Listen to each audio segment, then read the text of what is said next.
Yes Kota assembly నియోజకవర్గం. ప్రధాన పార్టీల బలాబలాలు.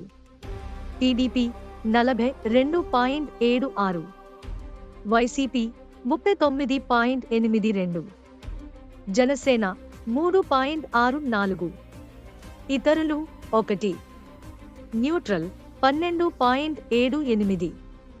ప్రధాన పార్టీ అభ్యర్థుల బలాబలాలు. TDP Kolla Lalitha Kumari 45.37, YCP Kadubandi Srinivasarao 38.52, neutral 11.47.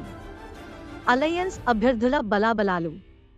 TDP plus Janasena Kolla Lalitha Kumari 47.93, YCP Kadubandi Srinivasarao 38.46, neutral 12.61.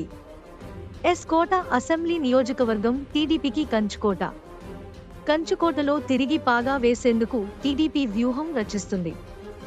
గత ఎన్నికలలో గెలిచిన వైసీపీ అభ్యర్థిపై తీవ్ర వ్యతిరేకత వ్యక్తమవుతుంది.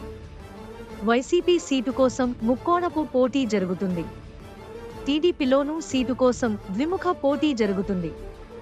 ప్రస్తుతానికి గతంలో పోటీ చేసిన అభ్యర్థులనే తిరిగి బరిలో నిలపాలని అటు అధికార పార్టీ, ఇటు విపక్ష పార్టీ నిర్ణయించినట్లు తెలుస్తుంది. అభ్యర్థుల విషయంలో ఎటువంటి మార్పులు జరగకపోతే ఎస్ కోట అసెంబ్లీలో కూటమి అభ్యర్థి భారీ మెజారిటీతో విజయం సాధించే అవకాశం ఉంది.